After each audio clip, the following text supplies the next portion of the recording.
मैंने उसे भी मार डाला था। वो भी तुम जैसी हसीन थी। मैं उसे अपने साथ ले जाना चाहता था, मगर उसने मुझ पर थूक डाला। मैं उसे भी मार डाला और उस बदबख्त खान को भी। वो शैतानी हंसी हंसता उठकर बैठ गया। एक तेज लहर मचलते हुए उस तक पहुंची और सड़ता पैर उसे भगो गई। मैंने उसे भी मार दिया और उस बेगैरत खान को भी उसके भतीजे की तरह कब्र में उतार दिया। वो ये एक बात दोहराता हुआ दीवाना वार हंसता चला जा रहा था। गुल खान, तुमने मेरे हाथों ही मरना था। अच्छा नहीं किया था मुझसे भागकर। तुम और तुम्हारा सारा खानदान मेरा मुजरिम था और मैंने सबको उनके अंजाम तक पहुंचा डाला, उन सबको मार डाला। वो जैसे तसव्वुर में गुल खान से मुखातिब था, उस पर अजब वहशत तारी थी।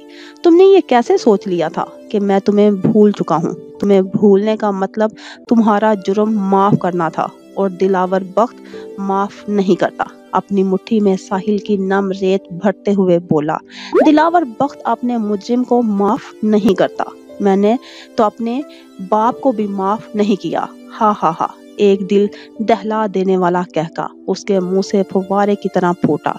और नीलम, तुम वह थी जिसके लिए मैं इस दुनिया से टुकरा गया। तुम्हारी मोहब्बत में मैं खुद को हार गया, सब कुछ लुटा दिया, मगर तुम क्या निकली? एक बदकिरदार बेवफा औरत।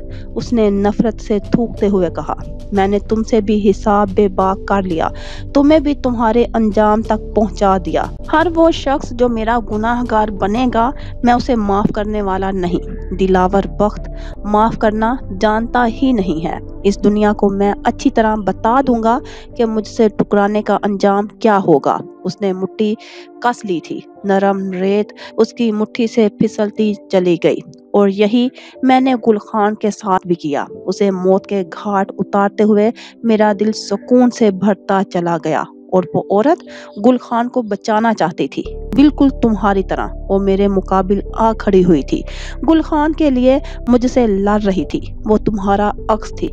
मुझे यूं महसूस हो रहा था कि जैसे मेरे सामने तुम हो, तुम्हारी तरह नडर, बाएतमाद और हसीन। मैं उसे देखता चला गया, नीलम, जैसे तुम्हें देखता था। वो खोए खोए लहजे में कह रहा था, जैसे खुद पर से एतबार खो बैठा हो।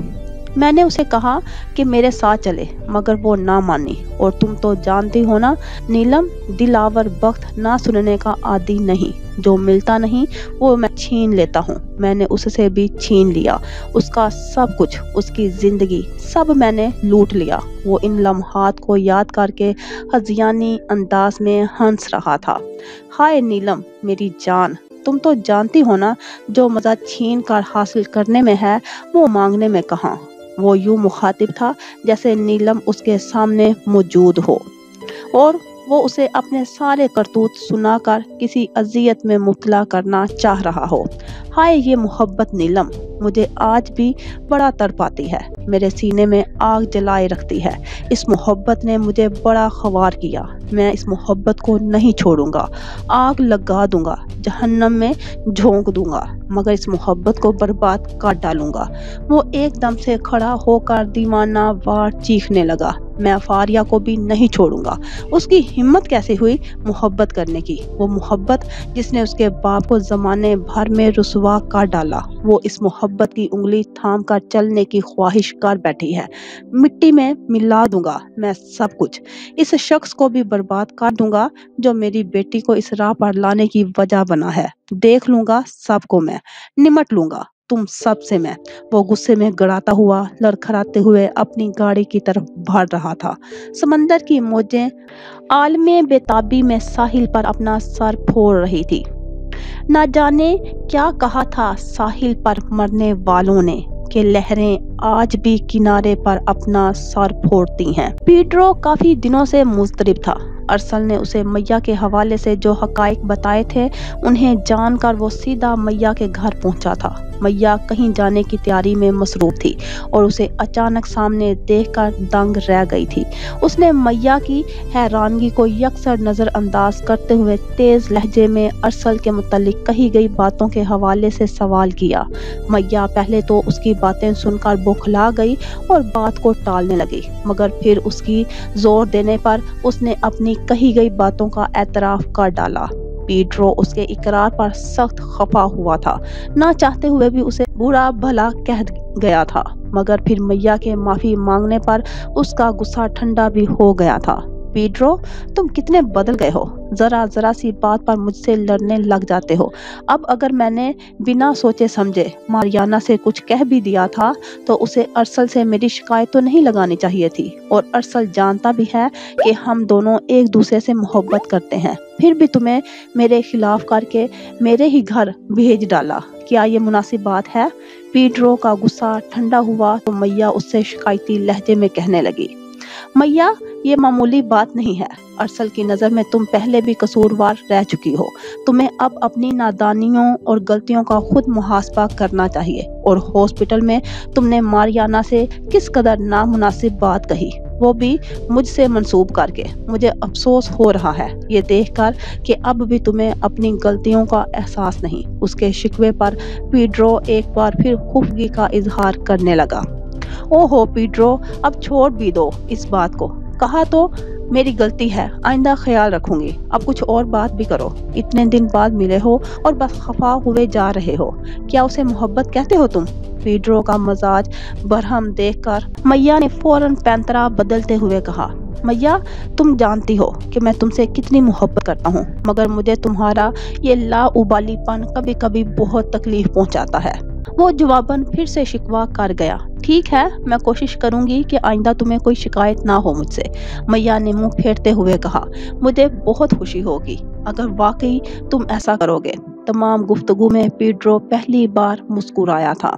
वो दोनों फिर डिनर के लिए बाहर गए थे।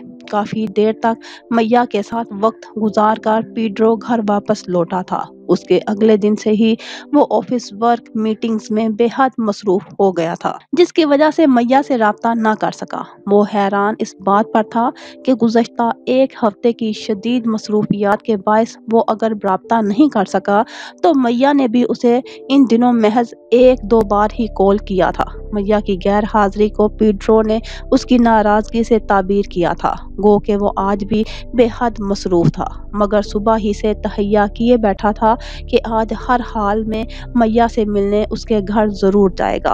ऑफिस वर्क से फारिग होकर निकलते हुए भी शाम ने सुरमई रंग और डाला था। पीड्रो ने रास्ते से मैया के लिए फूलों का गुलदस्ता भी खरीद लिया था। मैया के घर की राह पर गामजन होते हुए वो मुसलसल उसके बारे में सोच रहा था।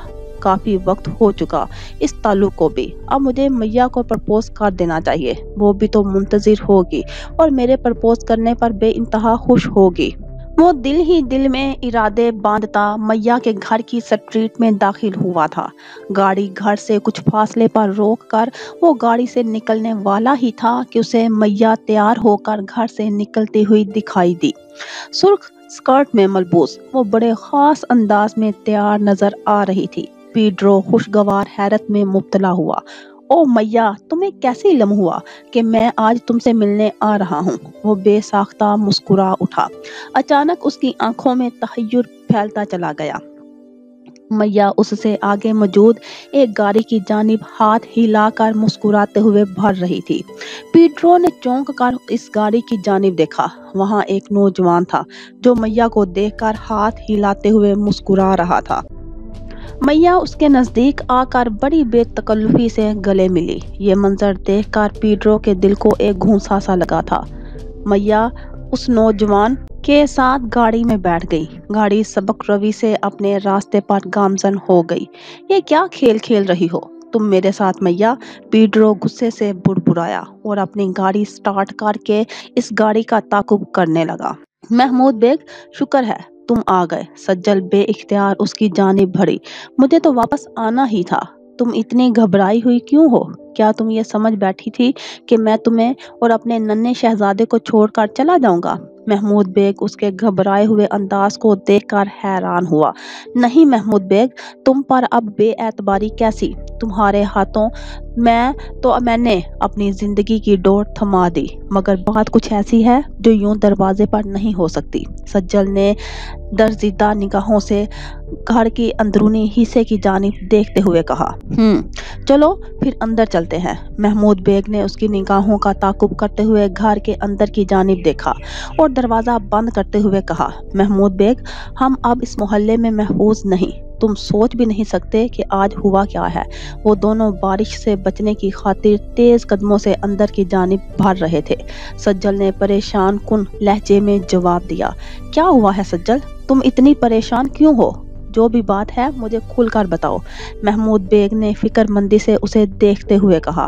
मोहल्ले के कुछ उबाश लड़कों को हमारी हकीकत मालूम हो चुकी है। वो जान चुके हैं कि हम बिना निकाह के साथ रह रहे हैं और वो बदमाश लड़के तुम्हारी गैर मौजूदगी का फायदा उठाते हुए दीवार कूद कर मेरी इज्जत पर नकब लगाने की गर्ज से हमारे घर घुसे थे। सज्जल उसे सारा अहवाल सुनाने लगी। तफसील जानकर महमूद बेग के तन बदन में गुस्से की शदीद लहर दौड़ गई। ये क्या कह रही हो सज्जल तुम? कहाँ है वो खबीस? महमूद बेग गिराते हुए बोला। उन्होंने मुझ पर हमला करना चाहा, मगर मैंने अकल से काम लेते हुए उन सब को इस कमरे में बंद कर डाला। सज्जल ने सामने कमरे की जानिब इशारा करते हुए जवाब दिया। कमरे के दरवाजे को धड़ा धड़ाने की मध्यम आवाज आ रही थी। महमूद बेग इस दरवाजे की जानिब भरने लगा। सज्जल बच्चे को गोद में लिए फिक्रमंदी से इस महमूद बेग की पुश्त को देखे चली गई। दरवाजे के नजदीक पहुंचकर उसने कान लगाकर आवाज सुनने की कोशिश की। इन तीनों की सरगोशियां उसे बआसानी सुनाई दे रही थी। महमूद बेग वापस लौटकर सज्जल के पास आया और सवाल करने लगा। लड़का हमारा पड़ोसी है। उसने ना जाने कैसे हमारी सारी बातें सुन ली हैं कि हम निकाह शुदा नहीं। ये लोग गलत इरादे से घर में दाखिल हुए और इसी पर बस नहीं, लोगों ने मुकम्मल मंसूबा साजी की हुई है। हमें किसी तरह मोहल्ले में बदनाम करके निकलवाना है ताकि उनके करतूत किसी के सामने ना आ सकें। सज्जल ने सारा मामला महमूद बेग के गोश गुजार कर डाला। तो ये कल के छोकरे महमूद बेग से पंगा लेने आन खड़े हुए हैं। साले जानते नहीं कि महमूद बेग आखिर है कौन। वो गुस्से से दांत पीसते हुए उस कमरे की जानिब बढ़ा। दरवाजा खुलते ही वो आंधी तूफान की सूरत इन तीनों पर पल पड़ा। मेरी बीवी पर मैली नजर रखते हो बदमाशो? इस तूफानी बारिश में मेरे घर दीवार फैला कर आते हो? महमूद बेग तैश के आलम में धारता हुआ इन तीनों पर मुक्के बरसाने लगा। ओ, अकेला ही इन तीनों पर भारी था। भाई, हम गलती से अपना घर समझकर यहाँ आ गए। हमारा कोई गलत इरादा नहीं। बाजी हमें गलत समझ रही हैं। उनमें से एक ने मार से बचते हुए मुनमुनाकर जवाब दिया। अच्छा, तो अपना घर समझकर गलती से मेरे घर आ गए थे। तुम इन लफंगों को लेकर अब गलती की है तो इसका भुगतान भी भुगतना पड़ेगा। चल मेरे साथ चल। महमूद बेग ने उसे एक झांपड़ा रसीद करते हुए बाहर की जानिब धकेलते हुए कहा। भाई गलती हो गई है, माफ कर दें भाई, आइंदा आपके घर की तरफ देखेंगे भी नहीं। बाकी दोनों ने भी महमूद बेग के जारहाना तेवर देखकर घबराते हुए कहा। ओए चुप कर बदमाशो, मेरे घर पर मेरी बीवी पर नकब लगाते हो, मेरी बीवी की किरदार कशी करते हो। कमीनों, आज तो तुम लोगों को लग पता जाएगा कि पंगा लिया किससे है। वो उन्हें ठुड्डे लगाता हुआ बाहर ले गया। सज्जल ये सारा मंजर देखती रह गई। मेरी बीवी, कितना मोतबर लग रहा था ये लफ्ज आज, जैसे किसी ने मुझे कीचड़ से निकालकर पाक साफ कर डाला। वो अपनी हालत पर नमकीन हंसी हंसते हुए बुड़बुड़ाई। महमूद बेग ने इन तीनों बदमाशों को बाहर ले जाकर मोहल्ले वालों के सामने खूब तमाशा लगाया, खूब जलील किया। मोहल्ले वालों के सामने यूं बेनकाब होने और वाहियात करतूत सामने आने पर वो तीनों अंदर ही अंदर शदीद पेचोताब खाए जा रहे थे। सामने खड़ा दबंग अंदाज में उनके करतूत के पोल खोलता महमूद बेग इन तीनों को जहर लग रहा था। कर ले बकवास साले, हमारा दिन भी आएगा। इन तीनों ने उसे घूरते हुए दिल ही दिल में धमकाया था। इन दोनों की गाड़ी एक रेस्तुरां के सामने रुकी थी। मैया और वो नौजवान उतरकर इस रेस्तुरां में चले गए। पीडरो ने कुछ फासले पर गाड़ी रोकी थी। इन दोनों के जाने के कुछ देर बाद वो भी इन दोनों के पीछे इस रेस्टोरेंट के अंदर दाखिल हुआ। पीडरो उनकी नशिस्त से कुछ फासले पर बैठा इन दोनों की एक एक हरकत पर नजर रखे हुए था। मैया और वो लड़का एक दूसरे से गुफ्तगू में महब थे।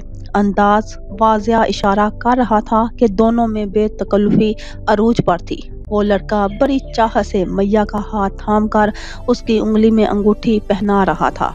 मैया बेहद खुश थी और अपनी खुशी का वालहाना इजहार करते हुए उस लड़के के बेहद करीब हो गई थी। पीडरो उससे ज्यादा बर्दाश्त ना कर सका।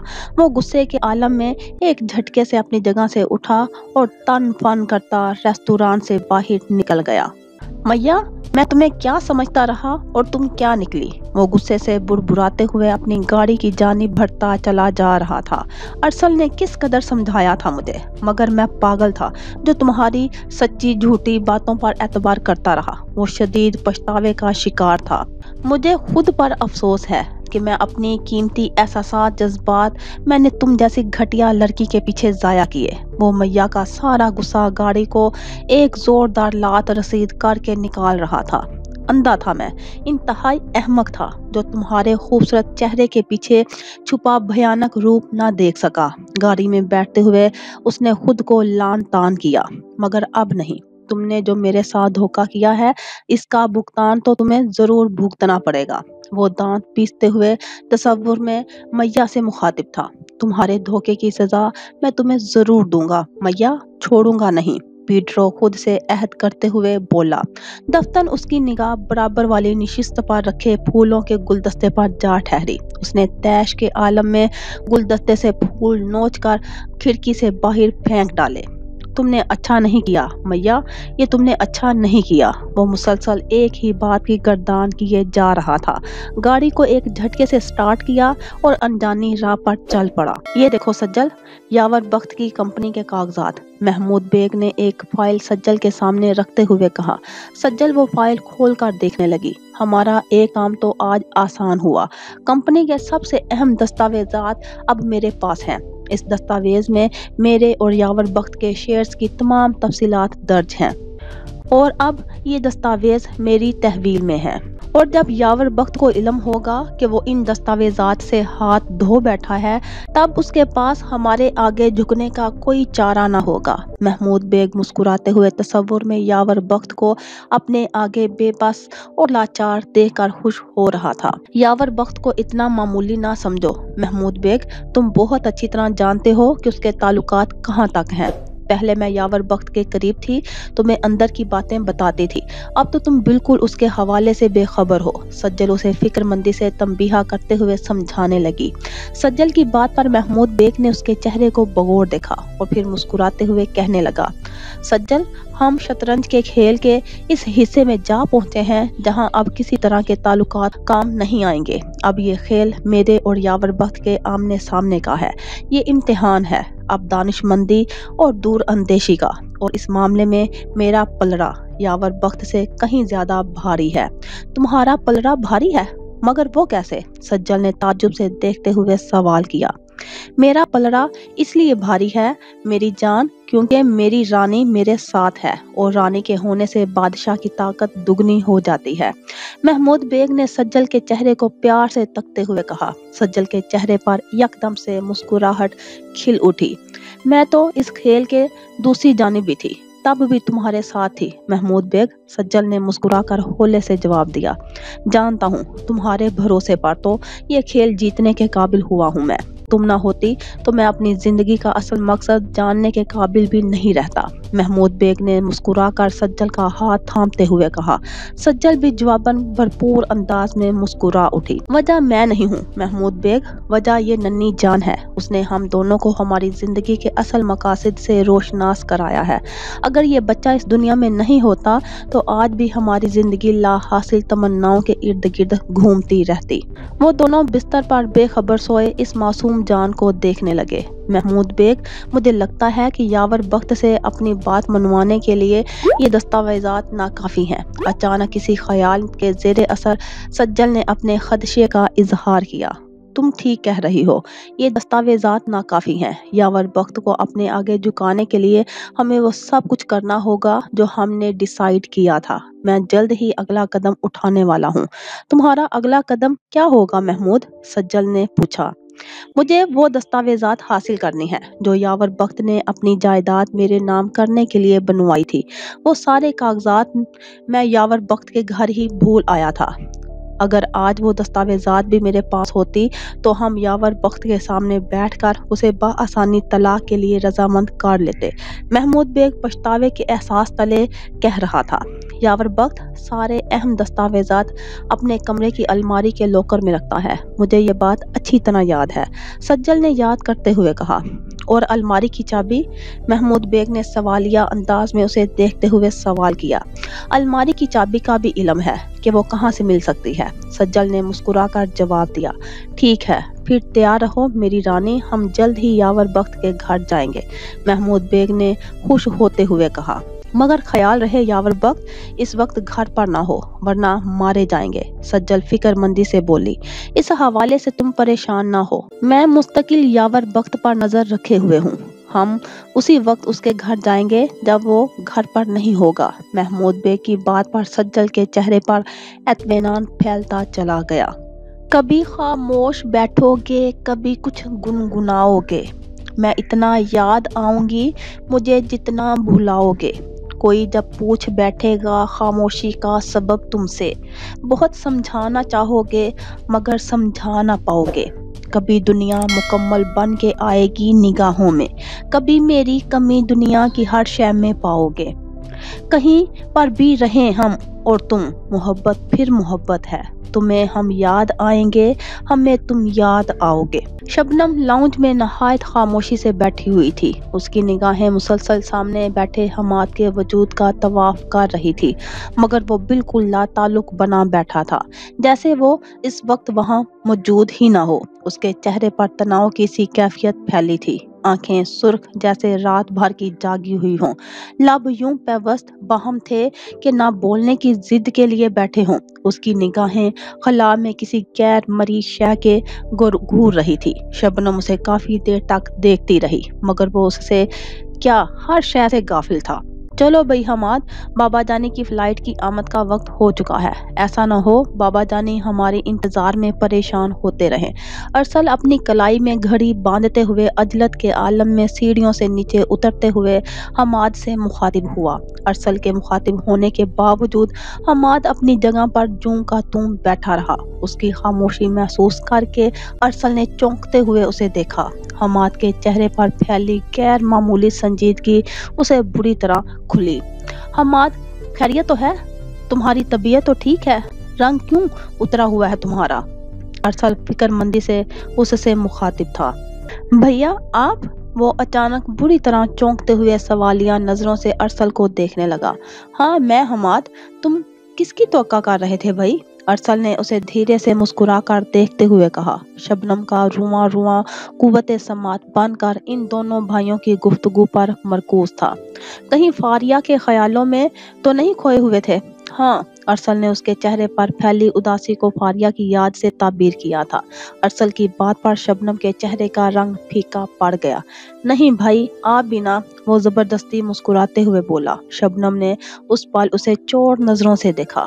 پھر منہ کیوں لٹکایا ہوا ہے یار، بابا آ رہے ہیں آج، تمہیں تو خوش ہونا چاہیے، ارسل اس کے شانے تھپ تھپاتا ہوا حشاش بشاش انداز میں کہنے لگا۔ خوش تو ہوں بھیا، میں بہت خوش ہوں، اس نے ایک چبھتی ہوئی نظر سامنے بیٹھی شبنم کے چہرے پر ڈالتے ہوئے میں نے خیز لہجے میں جواب دیا۔ اس کی پرتپش نگاہوں کا مفہوم جان کر شبنم نے ضد بھرے انداز میں چہرے کا رخ موڑ لیا۔ تو پھر بابا جانی کو ریسیو کرنے ایئرپورٹ چلے، ویسے بھی کافی لیٹ ہو گئے ہیں یار ہم لوگ، ارسل نے مسکرا کر کھڑے ہوتے ہوئے کہا۔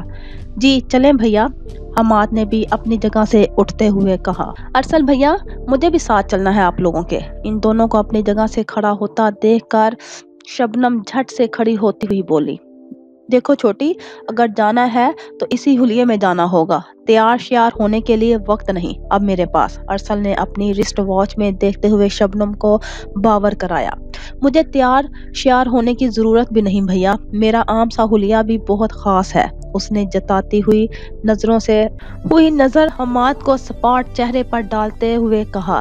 اچھا بابا تو پھر چلو۔ ارسل نے اس کی بات پر ہنستے ہوئے ساتھ چلنے کی اجازت دے ڈالی۔ میں باہر انتظار کر رہا ہوں بھائی، آپ آ جائیں۔ حماد اتنا کہہ کر شبنم کو یکسر نظر انداز کرتے ہوئے وہاں سے باہر چلا گیا۔ اسے کیا ہوا ہے؟ کیا تم دونوں کو درمیان کوئی لڑائی جھگڑا ہوا ہے؟ ارسل نے حیرت سے حماد کو باہر جاتا دیکھ کر کہا۔ نہیں بھیا، جھگڑا تو کوئی نہیں ہوا، شبنم نے گھبرا کر جلدی سے نفی میں سر ہلاتے ہوئے جواب دیا۔ چلو پھر ہم بھی چلیں، ارسل نے سر جھٹکتے ہوئے کہا اور گھر سے باہر نکل گیا۔ شبنم بھی سرایت سے اس کے پیچھے گھر سے باہر نکل گئی۔ گاڑی میں بیٹھتے ہوئے شبنم نے حماد کو گہری نظروں سے دیکھا تھا۔ وہ اس پل اپنے موبائل میں مصروف تھا۔ شبنم نے ذرا سا آگے ہو کر جھانک کر دیکھا۔ اسکرین پر فاریہ کا نام جگمگا رہا تھا۔ وہ اسے کال کر رہی تھی۔ چین نہیں ہے اسے بھی، ہر وقت موبائل پر لگی رہتی ہے، زمانے بھر کی فارغ نہ ہو تو۔ شبنم جی جان سے کلس کر منہ ہی منہ میں بڑبڑائی۔ حماد نے کال ڈسکنیکٹ کر کے موبائل آف کر ڈالا۔ اس کے اس عمل پر فاریہ نے چونک کر اسے دیکھا۔ اوہ، یعنی دونوں کے درمیان ناراضگی چل رہی ہے اور مجھے اس ناراضگی سے بھرپور فائدہ اٹھانا ہوگا۔ شبنم کے چہرے پر ایک بدنما سی مسکراہٹ پھیل گئی۔ وہ خیالوں میں گم فاریہ کو حماد سے دور کرنے اور خود نزدیک ہونے کے لیے مزید تراکیب لڑانے لگی۔ کچھ تو تعلق کچھ تو لگاؤ، میرے دشمن ہی کہلاؤ، سا کھلونا ہاتھ آیا ہے، کھیلو توڑو جی بہلاؤ، کل اغیار میں بیٹھے تھے تم، ہاں کوئی بات بناؤ، کون ہے ہم ساتھ چاہنے والا، اتنا بھی اب دل نہ دکھاؤ، حسن تھا جب مستور حیا میں، عشق تھا ہونے دل کا رچاؤ، حسن بنا جب بہتی گنگا، عشق ہوا کاغذ کی ناؤ، شب بھر کتنی راتیں گزری، حضرت دل اب ہوش میں آؤ، گزشتہ کئی روز سے یاور بخت کا روزمرہ کا معمول محمود بیگ کی نظروں میں تھا اور آج موقع ملتے ہی وہ سجل کو لے کر یاور بخت کے گھر آن پہنچا تھا۔ وقت ضائع کیے بنا سیدھا اوپر والے کمرے میں چلو محمود بیگ، سجل نے عجلت پسندی کا مظاہرہ کرتے ہوئے کہا۔ تم اس گھر کے ایک ایک کونے سے واقف ہو، سجل تم آگے بڑھو، میں تمہارے پیچھے پیچھے آتا ہوں، محمود بیگ نے اسے آگے بڑھنے کا اشارہ کرتے ہوئے کہا۔ سجل اس کے آگے آگے چلتی تیزی سے سیڑھیاں چڑھتے ہوئے کمرے میں داخل ہو گئی۔ یہ ہے وہ الماری، اسی میں یاور بخت اپنے تمام کاغذات چھپا کر رکھتا ہے۔ کمرے میں داخل ہوتے ہی سجل اس دیوار گیر الماری کی جانب بڑھتے ہوئے بولی۔ وہ تو ٹھیک ہے، مگر اس الماری کی چابی کہاں ہے؟ محمود بیگ نے سر کھجاتے ہوئے پریشانی سے کہا۔ یاور بخت اسی الماری کے اوپر رکھتا ہے اس کی چابی، تم دیکھو تو صحیح، سجل نے الماری کے بالائی حصے کی جانب اشارہ کرتے ہوئے کہا۔ محمود بیگ آگے بڑھ کر اچکتے ہوئے بالائی حصے کو ٹٹولنے لگا۔ کیا ہوا، ملی؟ سجل نے پریشانی سے سوال کیا۔ نہیں، ابھی تک تو نہیں ملی، کہیں ایسا نہ ہو کہ اس کم وقت نے چابی رکھنے کی جگہ تبدیل کر ڈالی ہو، محمود بیگ نے مایوسی سے اپنے خدشے کا اظہار کیا۔ نہیں، ایسا نہیں ہو سکتا محمود، یہ سٹول لو، اس پر چڑھ کر صحیح سے تلاش کرو، مجھے یقین ہے چابی یہی ہوگی۔ سجل ایک سٹول اٹھا لائی اور محمود بیگ کے حوالے کرتے ہوئے بولی۔ محمود بیگ اس سٹول پر چڑھ کر چابی تلاش کرنے لگا۔ مل گئی چابی؟ چند لمحے لگے اسے چابی تلاش کرنے میں۔ اس نے چابی ہاتھ میں لے کر خوشی سے سجل کو اطلاع دی۔ دیکھا، میں نے کہا تھا نا چابی یہیں کہیں ہوگی، سجل نے خوشی سے جتاتے ہوئے کہا۔ چلو اب سٹول سے اترو اور الماری کھولو، لاکر کی چابی بھی اسی چابیوں کے گچھے میں ہے، اب بھی وہ بھی ڈھونڈنی ہوگی، سجل نے کمرے کے دروازے کی جانب خوفزدہ نظروں سے دیکھتے ہوئے فکر مندی سے کہا۔ محمود بیگ اس کی ہدایت پر فوراً عمل کرتے ہوئے سٹول سے نیچے اتر کر جلدی الماری کی چابی سے دروازہ کھولنے لگا۔ الماری کھلتے ہی ان دونوں نے لا کر تلاش کیا۔ یہ چھوٹی والی چابی ہے لاکر کی، سجل نے چابیوں کے گچھے میں سے ایک نسبتاً چھوٹی چابی نکال کر دیکھتے ہوئے کہا۔ لا دو، جلدی کرو، محمود بیگ نے اس کے ہاتھ سے چابی لے کر لاکر کھولنے لگا۔ جلدی کرو بیگ، مجھے خوف ستا رہا ہے کہ کہیں یاور بخت واپس نہ لوٹ آئے، سجل اپنے خدشات کا اظہار کرتے ہوئے کہہ گئی۔ کھل گیا لوکر، محمود بیگ نے خوش ہو کر کہا۔ ہائے شکر ہے میرے مولا، اب جلدی سے وہ کاغذات ڈھونڈو۔ سجل بھی کچھ مطمئن ہوئی۔ یہ رہے وہ کاغذات۔ ارے سجل، مل گئے ہمیں کاغذات، ہم کامیاب ہو گئے اپنے مقصد میں، محمود بیگ خوشی سے بولا۔ سجل بھی اس کے ساتھ بیٹھ کر ان کاغذات کو دیکھنے لگی۔ یہ تو بہت بڑی مشکل آسان ہوئی آج ہماری، چلو اب جلدی سے نکلو اس جہنم سے، سجل اپنی جگہ سے اٹھتے ہوئے بولی۔ اتنی جلدی کس بات کی سجل؟ آج اتنے دنوں بعد تو اپنے ٹھکانے پر لوٹی ہو، وہ بھی چوروں کی طرح، اور پھر جلدی جانے کی بھی ضد لگا رکھی ہے، یہ کوئی بھلی بات تو نہیں ہوئی؟ مسز یاور، کمرے کا دروازہ اچانک ایک جھٹکے سے کھلا تھا۔ اتنی جلدی کس بات کی سجل؟ آج اتنے دنوں بعد تو اپنے ٹھکانے پر لوٹی ہو، وہ بھی چوروں کی طرح، اور پھر جلدی جانے کی بھی ضد لگا رکھی ہے، یہ کوئی بھلی بات تو نہیں ہوئی؟ مسز یاور، کمرے کا دروازہ اچانک ایک جھٹکے سے کھلا تھا۔ ایک کڑکتی ہوئی گونجدار آواز کمرے کے در و دیوار سے ٹکراتی ہوئی ان دونوں کے بدن میں کرنٹ بھر گئی۔ سجل اور محمود بیگ نے ایک جھٹکے سے پلٹ کر دیکھا تھا، سامنے یاور بخت کھڑا تھا۔ ارسل میری جان! ایئرپورٹ میں ارسل کو سامنے پا کر فیروز حسن خود پر قابو نہ رکھ پائے، بے اختیار آگے بڑھ کر اسے گلے لگا بیٹھے۔ بابا جانی! وہ خود اسی کیفیت کا شکار تھا۔ ایک طویل عرصے بعد وہ آج اپنے باپ سے ملا تھا، خود پر سے اختیار کھو بیٹھا تھا، اس کی آنکھوں سے اشک رواں تھے۔ حماد یہ منظر خاموشی سے دیکھ رہا تھا۔ زندگی میں پہلی بار اپنے بڑے بھائی کی کیفیت، اس کے احساسات سمجھنے کے قابل ہوا تھا۔ ارسل باپ سے ایک عرصے بعد ہونے والی ملاقات کے دوران کس کیفیت سے گزر رہا تھا، اس کیفیت کو وہ آج اپنے دل میں محسوس کر رہا تھا۔ دونوں باپ بیٹے کے درمیان ایک زمانے سے ٹھہراؤ ہجر کا موسم آج موسم وصل میں تبدیل ہو گیا تھا۔ ایک مدت بعد تمہارا دیدار کر رہی ہیں میری آنکھیں، مجھے تو یوں لگنے لگا تھا جیسے میری زندگی کی شام تمہارا انتظار کرتے کرتے ڈھل جائے گی۔ فیروز حسن کے اداس لہجے میں شکوے بھی بول رہے تھے۔ ایسے کیوں کہہ رہے ہیں بابا جانی آپ؟ میں نے وعدہ کیا تھا کہ جلد آؤں گا آپ سے ملنے، ارسل ندامت کے زیر اثر کہنے لگا۔ وعدہ تو کیا تھا، مگر وہ وعدہ بھی حادثے کے نظر ہو گیا۔ میں بے حد خوفزدہ ہو گیا تھا ارسل، مجھے یوں لگنے لگا جیسے ایک کے بعد ایک حادثہ ہم سب کی زندگیوں کو نگل جائے گا۔ فیروز حسن ہزار طرح کے وسوسوں کا شکار ہوتے ہوئے بولے۔ فیروز حسن کی بات پر حماد نے چونک کر انہیں دیکھا۔ ایسا نہیں تھا، انہوں نے پہلی بار اس حادثے کا ذکر کیا تھا، بلکہ وہ جب بھی شاہینہ کو یاد کرتے تب اس حادثے کا ذکر کرتے۔ حماد اس ذکر پر ہمیشہ رنجیدہ ہو جاتا تھا، مگر آج حقائق جان کر وہ شدید اذیت میں مبتلا تھا۔ اللہ نہ کرے بابا، آپ پلیز اتنی دل گرفتہ باتیں نہ کریں، وہ رات بہت ہولناک تھی، اللہ نہ کرے کہ کسی کے اور پر بھی وہ سب کچھ بیتے جو اس رات ہم پر بیتا تھا۔ ارسل ایک جھرجھری لیتے ہوئے لرز اٹھا۔ حماد نے اس پل اس کے چہرے کو بغور دیکھا تھا، خوف کا ایک باریک سا سایہ ارسل کے چہرے پر ہوائیتا ہوا تھا۔ حماد کا دل بری طرح سے تڑپ سا گیا۔ مت یاد دلاؤ کچھ بیٹا، دل بڑی مشکل سے سنبھلا ہے تمہیں دیکھ کر، فیروز حسن اس ذکر سے جان چھڑاتے ہوئے بولے۔ بھول جائیں سب کچھ بابا، اب میں ہوں نا آپ کا بیٹا، آپ کے ساتھ۔ ارسل انہیں حوصلہ دیتے ہوئے ہاتھ تھام کر آگے بڑھنے لگا۔ حماد اور شبنم بھی اس کے دیکھا دیکھی سامنے ساتھ چلنے لگے۔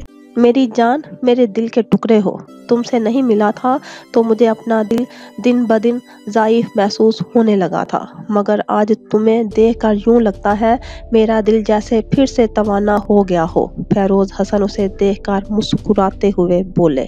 آپ دونوں کی باتیں سن کر مجھے شدت سے محسوس ہو رہا ہے کہ بابا جانی آپ کی سوتیلی اولاد اور بھیا جانی آپ کا سوتیلا بھائی ہوں۔ حماد نے ماحول پر چھائی کثافت دور کرنے کی غرض سے مصنوعی خفگی دکھاتے ہوئے نروٹھے پن سے کہا۔ ارے ایسا کیسے سوچ لیا تم نے؟ فیروز حسن نے اس کے مذاق کو سنجیدگی سے لیتے ہوئے افسوس بھرے لہجے میں کہا۔ بابا جانی جب سے آئے ہیں بس ساری محبتیں بھیا جانی پر نشاور کیے جا رہے ہیں، میں تو یہاں جیسے ایگزسٹ ہی نہیں کرتا۔ اس نے فیروز حسن کے خفا ہو جانے کے ڈر سے گڑبڑاتے ہوئے بات بنائی۔ अरे तुम तो मेरे लगते जिगर हो, मेरी आंखों के नूर हो, मेरे घर का सुकून हो। तुम्हारे ही दम से तो मेरे घर की क्या मेरी जिंदगी में भी रौनक है। फिरोज हसन उसे भी अपने साथ लगाते हुए बोले। वो चारों एयरपोर्ट से निकलकर पार्किंग एरिया की जानिब भर रहे थे। बाबा जानी ने तो तुम्हें छे भी नहीं कहा, मगर हमाद आइंदा तुमने ऐसी फजूल बात कही तो मुक्का देख रहे हो, उससे मैं तुम्हारे सारे दांत तोड़ दूंगा। अरसल ने भी उसे खुफकी से घूरकर मुक्का हवा में लहराते हुए कहा। अरे भैया जानी माफ कर दे, आइंदा ऐसी गलती नहीं होगी, मेरी तौबा। हमाद ने फौरन कान पकड़ते हुए आजिजी से कहा। अरसल उसके अंदाज पर बेसाख्ता कहका लगाते हुए हंस पड़ा। हमाद ने फरते जज्बात के आलम में भरे भाई को हंसते हुए गले लगा लिया। कितने मजे से आप लोग यकजान तीन कालिब बने हुए हैं, कोई दिल का टुकड़ा है तो कोई जिगर का, और मैं तो जैसे कोई हूं ही नहीं। हमाद के शिकवे खत्म हुए तो शबनम ने उठने मनाने के सेशन का एहतमाम किया और इसने जरूर अपना ड्रामा शुरू करना था। हमाद बदमस्तगी से मुस्कुराया। बेचारी शबनम तो किसी को याद ही नहीं, सब सगे हैं बाबा जानी, और मुझे तो जैसे किसी गली कुचे से उठाया था। शबनम ने भी अपनी अहमियत जताने की खातिर आंखें झपका झपका कर आंसू भर लाने की नाकाम कोशिश की। वाकई अब मुझे भी ऐसा ही लगता है कि गली कुचे से तुम्हें उठाया था मम्मा जानी ने। वो लोग चलते चलते गाड़ी के नजदीक आ चुके थे। अरसल शबनम की बातों पर भोले से मुस्कुराते हुए फिरोज हसन का सामान गाड़ी में रखने लगा। शबनम पिछली निशिस्त का दरवाजा खोलकर बैठने ही लगी थी, तब ही हमाद ने उसके करीब होकर तंजिया लहजे में जवाब दिया। शबनम तंग से उसे देखे चली गई। उसकी जहरखुंद मुस्कुराहट शबनम के दिल में जहरीले नश्तर की तरह घड़ गई। वो आंसू जो कोशिश के बावजूद उसकी आंखों तक रसाई हासिल न कर सके थे, वो लम्हा भर में उमड़ आए। हमाद अपनी बात कहकर रुका नहीं था, बायक सीट का दरवाजा खोलकर बैठ चुका था। अरे मेरी छोटी सी गुड़िया, तुम तो मेरे घर की मैना हो, मेरे आंगन की रौनक हो, तुम्हें हम में से कोई भुला कैसे भूल सकता है। उसे गमजुदा सा देखकर फिरोज हसन ने प्यार से सर पर चिप लगाते हुए कहा। वो उन्हें देखकर बामुश्किल मुस्कुरा पाई और गाड़ी में बैठ गई। और तुम तो हम सब की लाडली हो, हम दोनों भाइयों की तो प्यारी सी छोटी सी बहन हो। अरसल ने भी ड्राइविंग सीट संभालते हुए उसे मुस्कुरा कर पलट कर देखते हुए कहा और गाड़ी स्टार्ट कर डाली। सुना तुमने, हम दोनों भाइयों की छोटी सी बहन हो। अब मजीद कोई खराफात अपने जहन में नहीं पालना, समझी। बज़ाहिर हल्के फुल्के अंदाज में मगर एक एक लफ्ज जताकर हमाद ने उसके सर पर चिपत लगाई। अच्छा भाई हमाद, मैंने तुम्हारी और शबनम की आज रात की फ्लाइट कैंसिल करवा दी है। फिरोज हसन ने अचानक याद आने पर इन दोनों को मुत्तला किया। मगर क्यों बाबा जानी? हमाद ने ठिठकते हुए उन्हें देखकर इस्तफसार किया। क्योंकि मैं कुछ दिन अपने दोनों बेटों और गुड़िया के साथ सुकून से गुजारना चाहता हूँ, उन्होंने मुस्कुराते हुए जवाब दिया। उनकी बात पर अरसल भी मुस्कुरा दिया। वहाँ पाकिस्तान में तुम मेरे साथ होते थे हमाद, मगर अरसल नहीं होता था, और यहाँ अरसल होगा हमरा तो तुम चले जाओगे। इसलिए मैंने अपने बाप होने का हक इस्तेमाल करते हुए तुम्हारी पाकिस्तान वापसी कुछ दिनों के लिए मौखर कर डाली है। कोई एतराज तो नहीं ना तुम्हें बेटा जानी? फिरोज हसन ने इस्तेहकाक भरे अंदाज में जवाब दिया। हमाद कुछ भी ना कह सका। इसे भला क्या एतराज होगा? आपने बिल्कुल सही फैसला किया है बाबा, मैं खुद इसे कई बार कह चुका, मगर वो क्या है ना, इसे फारिया की याद कुछ ज्यादा ही सता रही है। अरसल ने उसे बैक व्यू स्क्रीन में देखते हुए छेड़ा। अरे भैया, बाबा को हुक्म सर आंखों पर। हमाद ने भाई की खुशी देखकर खुश दिली से कहा। भैया जानी, आपने रोक तो लिया, मगर कहीं ऐसा ना हो कि हमाद भाई सारा वक्त मुंह फैलाए हम सबको काट खाने को दौड़े। शबनम ने मौका मिलते ही कुछ देर पहले की जाने वाली तजलील का जमकर बदला लिया। हमाद ने उसे जवाबन घूर कर देखा था। क्यों भाई, हमाद ऐसा क्यों करेगा? अरसल ने हैरानगी से दरियाफ्त किया। वो क्या है ना भैया जानी, ये मोहब्बत अच्छे भले इंसान की मत जो मार देती है, इसे बस एक इंसान के लिए कुछ नजर ही नहीं आता। शबनम ने किन आंखियों से हमाद को देखकर इस्तेहज़ाइया अंदाज में जवाब दिया। फिर तो तुम दूर ही रहना मुझसे, मेरी तो मत मारी गई है, इस वजह से कहीं پٹ پٹا نہ جاؤ مجھ سے۔ حماد نے بھی معنی خیز انداز میں اپنا حساب برابر کرتے ہوئے جواب دیا۔ اس کے برجستہ جملے پر گاڑی میں ارسل اور فیروز حسن کا بھرپور قہقہ گونجا۔ شبنم حماد کی جملے میں چھپی تنبیہ کو بخوبی سمجھ چکی تھی۔ کل رات اس کے رخسار پر موجود تھپڑ پڑا تھا، اس کا درد اسے اپنے دل پر محسوس ہوتا تھا۔ وہ حماد کو گھور کر رہ گئی، جبکہ حماد اس سے یکسر بے نیاز بنا، منہ پھیرے گاڑی سے باہر لمحہ بہ لمحہ گزرتے نظاروں میں گم ہو چکا تھا۔ نہ ہم سفر نہ کسی ہم نشین سے نکلے گا، ہمارے پاؤں کا کانٹا ہم ہی سے نکلے گا۔ میں جانتا تھا کہ زہریلا سانپ بن بن کر تیرا خلوص میری آستین سے نکلے گا۔ اسی گلی میں وہ بھوکا فقیر رہتا تھا، تلاش کیجئے خزانہ یہیں سے نکلے گا۔ بزرگ کہتے تھے ایک وقت آئے گا جس دن، جہاں یہ ڈوبے گا سورج وہیں سے نکلے گا۔ گزشتہ سال کے زخموں ہرے بھرے رہنا، جلوس اب کے برس بھی یہیں سے نکلے گا۔ وہ تینوں لاؤنج میں بیٹھے تھے، تین نفوس، تین کہانیاں کی عملی تفسیر۔ تمہارا کھیل ختم ہوا یاور بخت، تم اس جائیداد کا لالچ دے کر ہمیں جدا کرنا چاہتے تھے، مارنا چاہتے تھے، مگر دیکھ لو۔ محمود بیگ کی کڑکدار آواز لاؤنج میں گونج رہی تھی۔ تمہاری جائیداد، تمہارے گھر، تمہارے کاروبار کے ہر کاغذات اب میری تحویل میں ہے یاور بخت۔ محمود بیگ نے انتہائی پر اعتماد انداز میں تمام فائلز یاور بخت کے سامنے رکھتے ہوئے کہا۔ وہ بڑے کروفر کے عالم میں ٹانگ پر ٹانگ چڑھائے یاور بخت کے عین سامنے بیٹھا تھا۔ اس کے پہلو میں سجل گردن اکڑائے رعونت سے بیٹھی ہوئی تھی۔ یاور بخت نے مسکرا کر ان دونوں کو باری باری دیکھا اور مسکراتے ہوئے گویا ہوا۔ کھیل تم نے شروع کیا تھا محمود بیگ، انجام تک تو مجھے ہی پہنچانا ہوگا۔ خیر چھوڑو، یہ بتاؤ اب کیا چاہتے ہو؟ یہ ڈیل میرے اور تمہارے درمیان نہیں ہوگی یاور بخت، بلکہ اس ڈیل میں اس بار سجل بھی شامل ہوگی، محمود بیگ نے جتاتے ہوئے کہا۔ او تو یہ وجہ ہے سجل بی بی کی یہاں آنے کی؟ بولو سجل، مجھے تم چاہتی نہیں، پھر مجھ سے کیا چاہتی ہو؟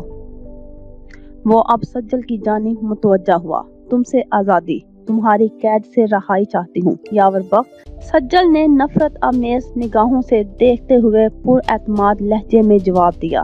یاور بخت جواب میں بلند قہقہ لگائے میکانیکی انداز میں ہنستا چلا گیا۔ سجل اور محمود بیگ نے حیرانگی سے ایک دوسرے کو دیکھا اور نفی میں سر ہلانے لگے۔ آزادی، قید سے رہائی، سجل بی بی کی فرمائش، آزادی، رہائی۔ یاور بخت عجیب سی کیفیت میں مبتلا تھا، ان چند الفاظ کی تکرار بار بار کرتا رہا۔ اپنی دیوانگی ختم کرو یاور بخت، میں اب تم جیسے انسان کے ساتھ رہنا نہیں چاہتی، مجھے طلاق چاہیے تم سے۔ سجل اس کی حرکات سے بیزار ہوتی ہوئی جھنجھلا کر بولی۔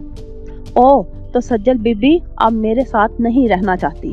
تمہارا حال تو دھوبی کا کتا، نہ گھر کا نہ گھاٹ جیسا ہے سجل۔ تمہیں تو یہ سوچنا چاہیے کہ تمہیں اپنے ساتھ رکھنا چاہتا کون ہے؟ یاور بخت نے اسے حقارت سے دیکھتے ہوئے تخیر آمیز لہجے میں کہا۔ اگر اتنی ہی قابل نفرت ہوں تو ختم کرو اس قصے کو، کر دو مجھے آزاد۔ وہ بھی بھڑک اٹھی۔ محمود بیگ نے اس کا ہاتھ نرمی سے تھام کر نرم پڑنے کا اشارہ کیا۔ مجھے وہ بچہ دے دو، میں تمہیں آزاد کر دوں گا۔ یاور بخت نے بھی اس بار سنجیدگی سے اپنا مطالبہ سامنے رکھا۔ کون سا بچہ؟ وہ جسے تم نے اپنے تشدد سے موت کی وادی میں اتار دیا، آج اس بچے کو اس کی ماں سے مانگتے ہو؟ تمہیں شرم نہیں آتی یاور بخت؟ سجل نے بفڑے ہوئے انداز میں اسے دیکھتے ہوئے لتارا۔ یاور بخت کا چہرہ پھیکا پڑ گیا۔ وہ بچہ مر گیا؟ وہ بے یقینی سے زیر لب بڑبڑایا۔ ہاں مر گیا وہ بچہ یاور بخت، تمہارا ظلم اس ننھی جان سے برداشت نہیں ہو سکا، میرے اندر ہی ختم ہو گیا، اور اب میں تم جیسے قاتل، تم جیسے جلاد کے ساتھ زندگی گزارنا نہیں چاہتی۔ آزادی چاہیے مجھے تم جیسے شیطان سے۔ سجل ہذیانی انداز میں یاور بخت پر برس پڑی۔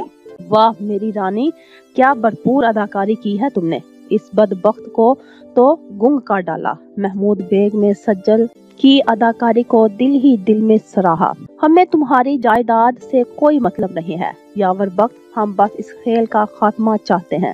تم سجل کو آزادی دے دو، میں تمہارے کاغذات تمہیں ابھی اسی وقت لٹا دوں گا۔ محمود بیگ نے اپنی پیشکش موقع محل دیکھتے ہوئے بر وقت کر ڈالی۔ یہ سارا کھیل ایک بچے کو بنیاد بنا کر تم نے میرے ساتھ کھیلا تھا محمود بیگ، مجھے صرف اس بچے کی تمنا تھی، مگر اب جب وہی زندہ نہ رہا تو اس دوگلی بد کردار عورت کے ساتھ اپنا نام جوڑ کر میں کیا کروں گا؟ میں تو تمہاری ناجائز اولاد کو اپنا نام تک دینے کو تیار تھا، مگر اس عورت کو عزت راست نہیں آئی تھی۔ یاور بخت شدید دکھ میں مبتلا تھا، اس کے لہجے سے صاف آیا تھا۔ نام دیتے دیتے تم اس کی جان لے گئے یاور بخت، سجل نے حقارت سے دیکھتے ہوئے کہا۔ نہیں سجل، تم دراصل ماں بننے کے قابل نہیں تھی، اسی لیے اللہ نے تمہیں اپنی نعمت سے نواز کر واپس لے لیا۔ یاور بخت نے اس کی بات کا جواب سچ گوئی سے دیا۔ یہ ساری باتیں لا یعنی ہیں یاور بخت، میں ہم میں سے کوئی بھی اب ایک دوسرے کی شکل دیکھنا نہیں چاہتا۔ بہتری اسی میں ہے کہ یہ قصہ اب ختم کرو، سجل کو آزاد کرو، ہم یہاں سے چلے جائیں گے اور پھر کبھی ایک دوسرے کو راستے میں نہیں آئیں گے۔ محمود بیگم نے حتمی انداز میں کہہ کر بات ختم کر ڈالی۔ میں بھی اب یہ قصہ ختم کرنا چاہتا ہوں، میں بھی نہیں چاہتا کہ تم لوگ اب کبھی مجھے نظر آؤ، یاور بخت نے بھی فیصلہ کن لہجے میں جواب دیا۔ سجل اور محمود بیگ اسے منتظر نگاہوں سے دیکھنے لگے۔ میں اپنی زندگی کو تم جیسی گندگی سے آزاد کرتا ہوں، میں تمہیں طلاق دیتا ہوں۔ ایک توقف کے بعد یاور بخت نے سجل کو اس کی آزادی کا پروانہ تھما دیا۔ محمود بیگ اب کبھی نظر نہ آنا، یاور بخت نے تنبیہانہ انداز میں اس سے مخاطب ہوتے ہوئے کہا۔ میرا تم سے اب کوئی تعلق نہیں یاور بخت، یہ رہے تمہارے کاغذات، جو کچھ تم سے چرایا تھا وہ سب لٹا دیا میں نے تمہیں۔ محمود بیگ تمام کاغذات اس کے حوالے کرتے ہوئے سجل کے ہمراہ وہاں سے واپس چلا گیا۔ یہ نہیں محمود بیگ، تم نے مجھے کچھ بھی نہیں لوٹایا، تم نے مجھے ناقابل تلافی نقصان پہنچایا ہے۔ میرے قیمتی ماؤں سال، میری محبت سبیحہ، میری امید، میرا اعتماد، میرا یقین، سب کچھ چھین چکے ہو تم مجھ سے۔ اب کسی رشتے، کسی عورت پر اعتبار نہیں کر سکوں گا میں، تم نے مجھے ناقابل تلافی نقصان پہنچایا ہے۔ محمود بیگ، حساب ابھی برابر نہیں ہوا۔ یاور بخت تصور میں محمود بیگ سے ہم کلام ہوتے ہوئے بلائی منزل کی سیڑھیاں چڑھنے لگا۔ نہ گفتگو سے نہ وہ شاعری سے جائے گا، عصا اٹھاؤ کہ فرعون اسی سے جائے گا۔ اگر ہے فکر گریباں تو گھر میں جا بیٹھو، یہ وہ عذاب ہے دیوانگی سے جائے گا۔ بجھے چراغ لٹی عصمتیں چمن اجرا، یہ رنج جس نے دیے کب خوشی سے جائے گا۔ وہ خاموشی سے بیٹھی کسی گہری سوچ میں گم تھی، تب ہی دروازے پر دستک ہوئی۔ انہوں نے چونکتے ہوئے دروازے کی جانب دیکھا۔ آ جاؤ قمر جہاں، کچھ دیر قبل انہوں نے ملازمہ سے کہہ کر قمر جہاں کو بلایا تھا، اس لیے دروازے پر کون تھا وہ بخوبی جانتی تھی، اس لیے ایک گہری سانس اپنے اندر اتار کر انہوں نے اسے اندر آنے کی اجازت دی۔ قمر جہاں نے دھیرے سے دروازہ کھولا اور سست روی سے چلتے ہوئے اندر آ گئی۔ آپ نے بلایا تھا بی جی؟ اس نے آہستگی سے استفسار کیا۔ ہاں تمہیں بلایا تھا قمر جہاں، میرے پاس آ کر بیٹھو۔ وہ اسے اپنے پاس بیٹھنے کا اشارہ کرتے ہوئے نرمی سے گویا ہوئی۔ قمر جہاں نے ان کے چہرے کو بغور دیکھا اور پھر ان کے قریب آ بیٹھی۔ فاریہ جس لڑکی کو پسند کرتی ہے، تم ملی ہو اس سے؟ وہ اس سے سوال کرنے لگی۔ ایک دن جب آپ کی طبیعت بہت زیادہ خراب ہو گئی تھی تو میں اور فاریہ آپ کو ہاسپٹل لے کر گئے تھے، حماد وہیں ملا تھا۔ قمر جہاں سچائی سے جواب دینے لگی۔ اچھا تو حماد نام ہے اس کا، کیسا لڑکا ہے وہ، خاندان کیسا ہے، تم ملی ہو ان لوگوں سے؟ حماد کا نام دہراتے ہوئے انہوں نے اگلا سوال داغا۔ میں اس کے گھرانے سے تو نہیں ملی، مگر لڑکا تو بلا شبہ بہت اچھا ہے، پڑھا لکھا، سمجھدار، تہذیب یافتہ گھرانے کا چشم و چراغ معلوم ہوتا ہے۔ قمر جہاں نے ایک بار پھر دیانتداری سے جواب دیتے ہوئے کہا۔ قمر جہاں، مجھے تمہارے خلوص، تمہاری سمجھداری پر کوئی شک نہیں، مگر تم دلاور کو ابھی جانتی نہیں۔ کل جو کچھ بھی ہوا وہ صرف ایک جھلک تھی قمر جہاں، دلاور کے اصل چہرے سے تم نا واقف ہو۔ وہ جو نظر آتا ہے وہ نہیں ہے، اور جو وہ ہے دعا کرو کہ تم وہ جان نہ پاؤ۔ سبیحہ بیگم ایک توقف کے بعد اسے متانت سے سمجھانے لگی۔ کیا فاریہ نے بھی آج تک اپنے باپ کا اصل چہرہ نہیں دیکھا؟ قمر جہاں کے سوال پر سبیحہ لمحہ بھر کے لیے خاموش ہو گئی۔ نہیں، उसने भी नहीं देखा अपने बाप का असल रूप। अगर देखा होता तो मोहब्बत करने का जुर्म नहीं करती। कुछ तवक्कुफ के बाद जब वो बोली तो उनके लहजे में सुनसनाहट सी दौड़ गई। जुर्म? मोहब्बत जुर्म है बीजी। अगर मोहब्बत जुर्म है तो फिर दिलावर क्यों करते हैं मोहब्बत? कमर जहां के लहजे में जिरा ऊद आई। वो मोहब्बत करता है? किसने कहा तुमसे कि वो मोहब्बत करता है? तुमने कब उसे मोहब्बत करते देख लिया? सबीहा बेगम ने उसे हैरत से तकते हुए सवाल किया। क्या कह रही हैं आप बीजी? दिलावर मुझसे मोहब्बत करते हैं और वो मोहब्बत नहीं करते तो शादी क्यों करते मुझसे? कमर जहां को सबीहा बेगम की बात बेहद अजीब लगी थी। ये तुम्हारी गलत फहमी है कि वो तुमसे मोहब्बत करता है। दिलावर ने जिंदगी में सिर्फ एक बार मोहब्बत की थी, मगर उस औरत ने उसे ऐसा धोखा दिया कि वो मोहब्बत के नाम से भी नफरत करने लगा। मोहब्बत उसे इस दुनिया का सबसे बड़ा जुर्म लगती है। सबीहा ने आज दिलावर की तह दर तह छुपी जिंदगी को बेनकाब करने का इरादा बांध ही लिया था। ये क्या कह रही हैं आप बीजी? कौन थी वो जिससे दिलावर मोहब्बत करता था? फारिया की माँ।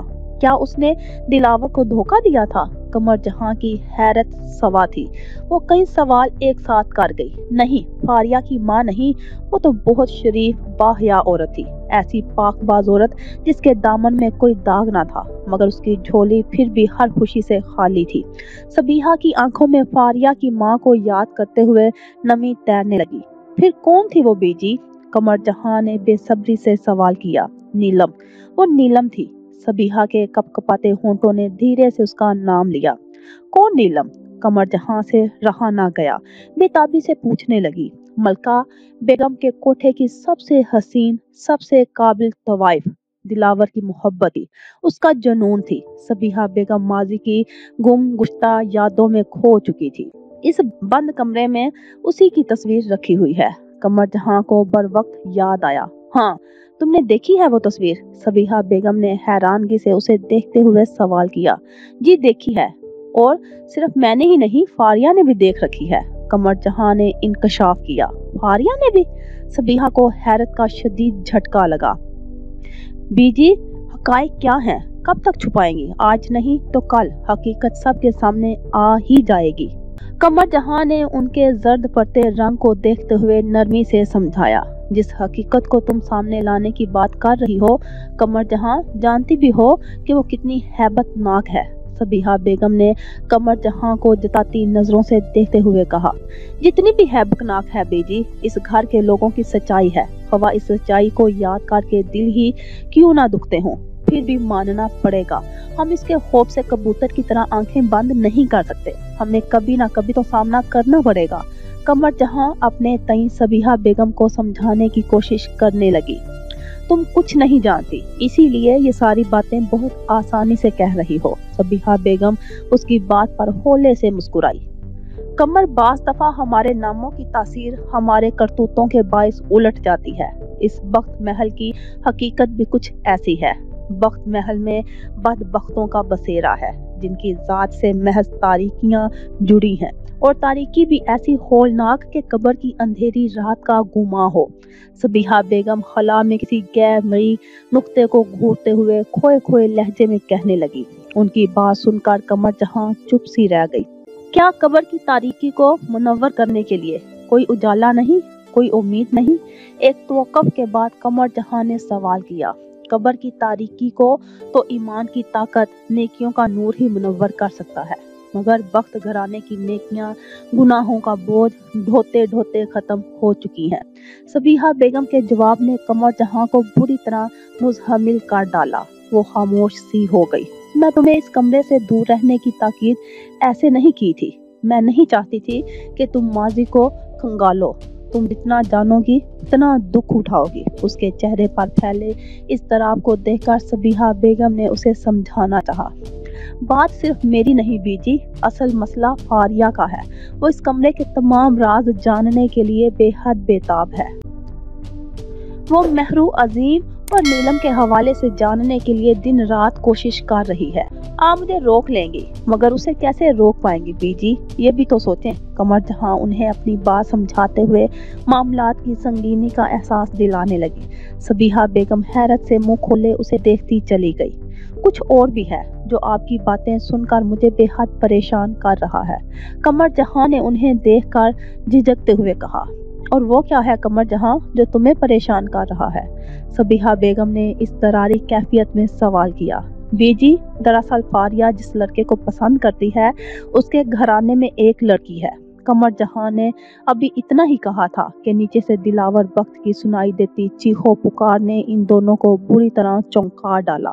فیروز حسن بما فیملی رات کے کھانے پر ماریانہ کے گھر انوائٹڈ تھے۔ گرینی نے ان کی آمد پر پرخلوص پراتفاق استقبال کے ساتھ ساتھ خاص اہتمام بھی کر رکھا تھا۔ اس وقت وہ تمام لوگ کھانے سے لطف اندوز ہونے کے بعد لاؤنج میں بیٹھے گفتگو میں مصروف تھے، جبکہ ماریانہ اور شبنم منظر سے غائب تھی۔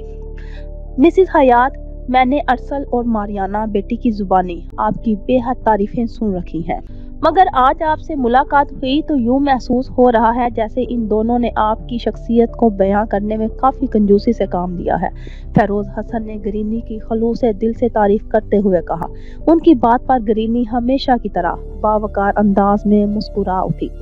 فیروز صاحب، یہ تو ان بچوں کی محبت ہے، میری نظر میں تو یہ بچے بہت نیک ہیں، اور ارسل بیٹے کی شخصیت سے تو میں خود بے حد متاثر ہوں۔ پہلے مجھے یہ یقین تھا کہ ارسل کی تربیت بہترین خطوط پر ہوئی ہے، مگر آج آپ سے مل کر اندازہ ہوا کہ صرف تربیت ہی ایک وجہ نہیں بلکہ والدین کا بہترین کردار ان کے راستوں کا نور ثابت ہوتا ہے۔ گرینی نے مسکرا کر سامنے براجمان ارسل کو دیکھتے ہوئے سراہا۔ یہ تو آپ کثرے نفسی سے کام لے رہی ہیں۔ ارسل نے بے شک آپ کے دل میں جگہ بنائی ہوگی، مگر میں تو ماریانہ کے اخلاق اور اس کی نیک طبیعت کا گرویدہ ہو چکا ہوں۔ دیارے غیر میں یوں بے غرض ہو کر کون کسی کے کام آتا ہے؟ ارسل کے ساتھ پیش آنے والے حادثے پر ماریانہ نے جس طرح اس کا ساتھ دیا، اس کا خیال رکھا، میں اس پیاری بیٹی کا یہ احسان زندگی بھر نہیں اتار پاؤں گا۔ فیروز حسن اپنے دلی جذبات کی ترجمانی کرتے کرتے آپ دیدہ ہو گئے۔ ارسل نے ان کے ہاتھ پر دھیرے سے اپنا ہاتھ رکھ کر انہیں حوصلہ دیا۔ اسی پل ماریانہ شبنم کے ہمراہ سب کے لیے کافی اور ڈارک چاکلیٹس ٹرے میں سجا کر لے آئی۔ ارے انکل، آپ بیٹی بھی کہتے ہیں اور پھر غیروں والی بات بھی کرتے ہیں۔ بھئی آپ نے فیصلہ کرنا ہوگا، یا تو بیٹی نہ کہیں یا پھر یہ احسان و احسان والی باتیں نہ کریں۔ ماریانہ نے مسکراتے ہوئے انہیں کافی کا مگ تھما دیا اور خوش دلی سے ان کی بات کا جواب دیا۔ بالکل ٹھیک کہہ رہی ہیں ماریانہ آپی، اب وہ کوئی غیر تھوڑی ہیں، ہماری اپنی ہی تو ہیں، کیوں بھیا جانی؟ حماد نے چاکلیٹس کے ساتھ بھرپور انصاف کرتے ہوئے ماریانہ کے ساتھ ساتھ ارسل کو بھی چھیڑتے ہوئے کہا۔ اس کی بات پر جہاں ارسل مسکرا گیا، وہیں ان سب کا ایک بھرپور قہقہ لاؤنج میں گونج اٹھا۔ ماریانہ نے اسے گھور کر دیکھا اور اسی کے انداز میں شبنم کو بھی اپنا ہم نوا بناتے ہوئے بولی، کوئی نہیں، ابھی تمہارا وقت ہے، کر لو شرارتیں، مگر یاد رکھنا ہمارا وقت بھی آئے گا اور پھر ہم نہیں بخشنے والے تمہیں۔ کیوں بھائی شبنم؟ ماریانہ آپی، میں تو ابھی بھی بخشنے والے موڈ میں نہیں ہوں، شبنم نے معنی خیز انداز میں جواب دیا۔ اس کی بات پر سب ہی ہنس پڑے، مگر حماد اس کی معنی خیز باتیں اور نظریں خوب اچھی طرح سمجھ رہا تھا، اس لیے اس کی جانب سے منہ پھیر کر بیٹھ گیا۔ مسز حیات، میں آج آپ سے ایک ضروری بات کرنا چاہتا ہوں، فیروز حسن نے خوشگوار انداز میں گرینی کو مخاطب کرتے ہوئے کہا۔ ان کی بات پر وہ سب چونکتے ہوئے ان کی جانب متوجہ ہوئے۔ جی کہیے فیروز صاحب، میں مکمل طور پر آپ کی جانب متوجہ ہوں، گرینی نے ہمہ گوش ہوتے ہوئے کہا۔ اسی اثناء میں پاکستان سے ان کی ایک ضروری کال آ گئی، وہ معذرت کرتے ہوئے وہاں سے اٹھ گئے۔ ماریانہ حماد کے برابر صوفے پر آ بیٹھی، ارسل اس کے سامنے صوفے پر براجمان تھا۔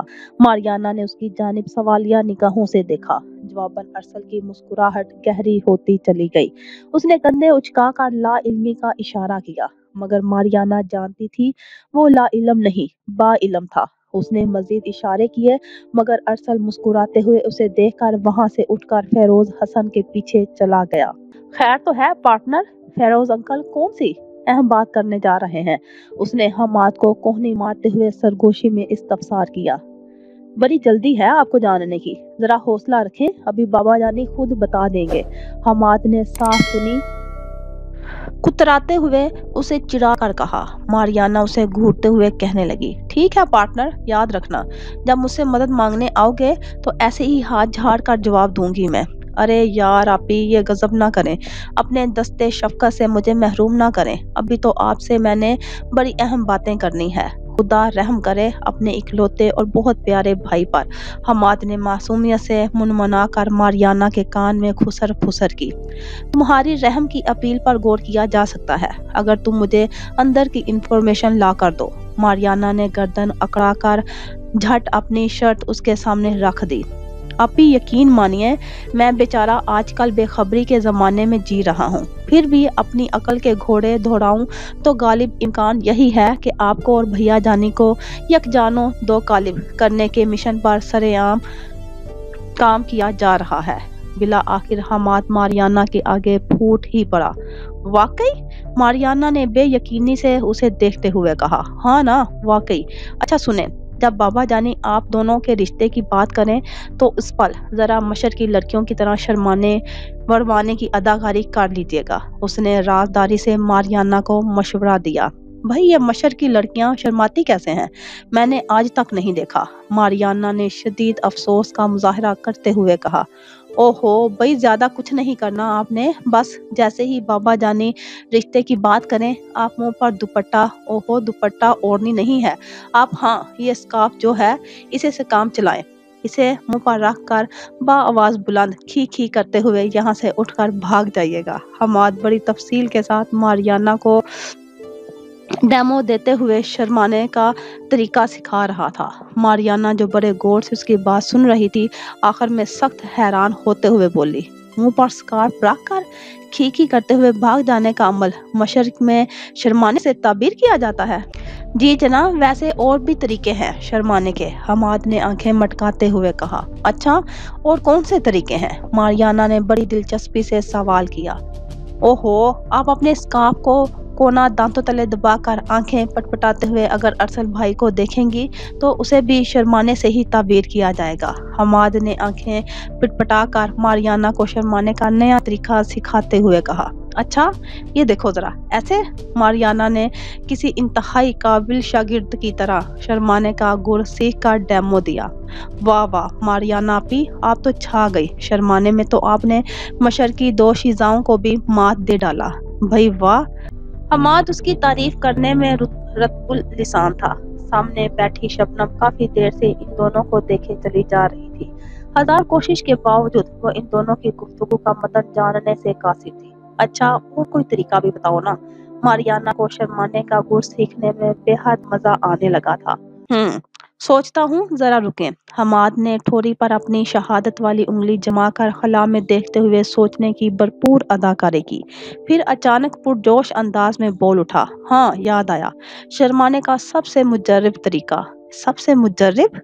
मारियाना ने ना समझे के आलम में उसे देखते हुए सवाल किया। ओहो, मुजर्रिब से मुराद पावरफुल। हमाद ने अपने सर पर हाथ मारते हुए उसे समझाया। ओ अच्छा अच्छा, जल्दी से बताओ ना कि कौन सा तरीका है वो। मारियाना ने जल्दबाजी का मुजाहरा करते हुए कहा। अपना चेहरा यूं दोनों हाथों से छुपाना है पहले। हमाद ने अपने दोनों हाथों से अपना चेहरा ढांपते हुए समझाया। अच्छा देखो इस तरह। मारियाना ने उसकी शानदार नकल उतारते हुए कहा। शबनम बड़े ताज्जुब से इन दोनों की अजीब और गरीब हरकत में मुब्तला देख रही थी। बिल्कुल इसी तरह, और फिर दोनों हाथों के दरमियान जरा सा फासला देकर झांक कर मुस्कुराते हुए देखना है। वो उसे बड़ी दिलजमी से तफसील समझा रहा था। ठीक है, मगर ये तो बताओ झांक कर देखना किसे है? मारियाना ने परेशानी से सवाल किया। उफ आप भी ना। अरे भाई अरसल भाई को देखना है झांक कर, और मुस्कुराना भी है जरूर। हमाद ने अपने सर पर हाथ मारते हुए उसे समझाते हुए याद दहानी कराई। मारियाना उसकी बताई गई हर बात को जहन नशीन करते हुए इस बात में सर हिला गई। शबनम हनूज इन दोनों की नासमझी के आलम में देखती चली गई। बाबा जानी फेरोज हसन कॉल पर बात कर चुके तो अरसल ने उन्हें धीरे से पुकारा। अरे अरसल बेटा, तुम यहाँ क्या कर रहे हो? कुछ कहना चाहते हो? उन्होंने चौंक कर पलटते हुए हैरत से इस्तफसार किया। जी बाबा जानी, मैं पूछना चाहता था कि अगर आप गरीने से कौन सी बात करने जा रहे थे। गो के वो समझ चुका था, मगर फिर भी यकीन करने की खातिर सवाल कर रहा था।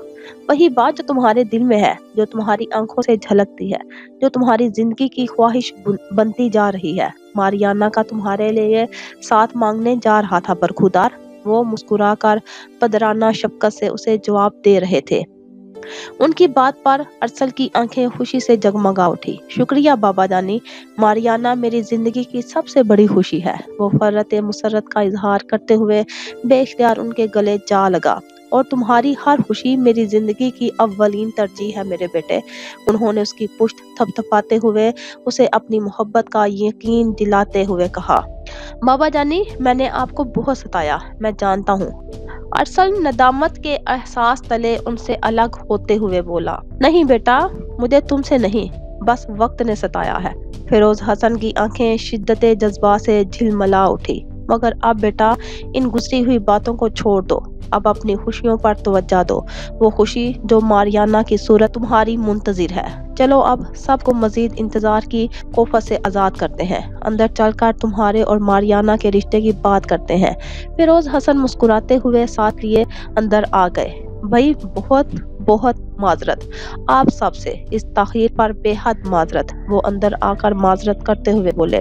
ارے کوئی بات نہیں فیروز صاحب، آئیے بیٹھیے۔ گرینی نے مسکرا کر انہیں بیٹھنے کی دعوت دی۔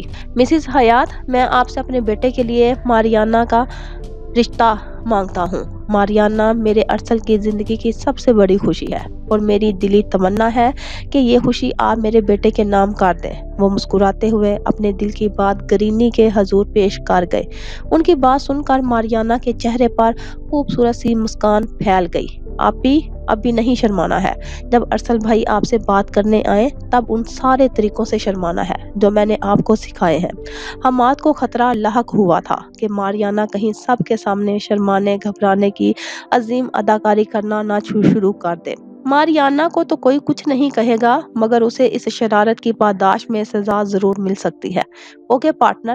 ماریانا جو کھی کرتی اٹھ کر بھاگنے کی تیاری کر رہی تھی، فرما برداری کا مظاہرہ کرتے ہوئے بیٹھ گئی۔ ارسل کی نگاہیں مسلسل اس کے گلابی چہرے کا طواف کر رہی تھی۔ آپ کی خواہش سر آنکھوں پر جناب فیروز حسن صاحب، ارسل کے کردار و شخصیت سے میں خود بہت متاثر ہوں، بلکہ اگر میں یہ کہوں کہ ارسل مجھے اپنے بچوں کی طرح عزیز ہے تو غلط نہ ہوگا، مگر ہماری تمنائیں اپنی جگہ، سب سے بڑھ کر تو یہ ہمارے بچوں کی خوشی بھی ہے، اور میں بے حد مسرت کے ساتھ اپنی پوتی ماریانا کا رشتہ آپ کے بیٹے کے لیے قبول کرتی ہوں۔ گرینی نے باخوشی اس رشتے کو قبول کرنے کی سند بخشی۔ بھائی آپ سب کو بے حد مبارک ہو، یہ لیجئے چاکلیٹ سے منہ میٹھا کیجئے۔ حماد خوشی کی نوید سنتے ہی خوشی سے اٹھ کھڑا ہوا۔ سب سے پہلے تو آپ منہ میٹھا کیجئے۔ آپ بھی؟ اوہ میرا مطلب ہے بھابھی صاحبہ۔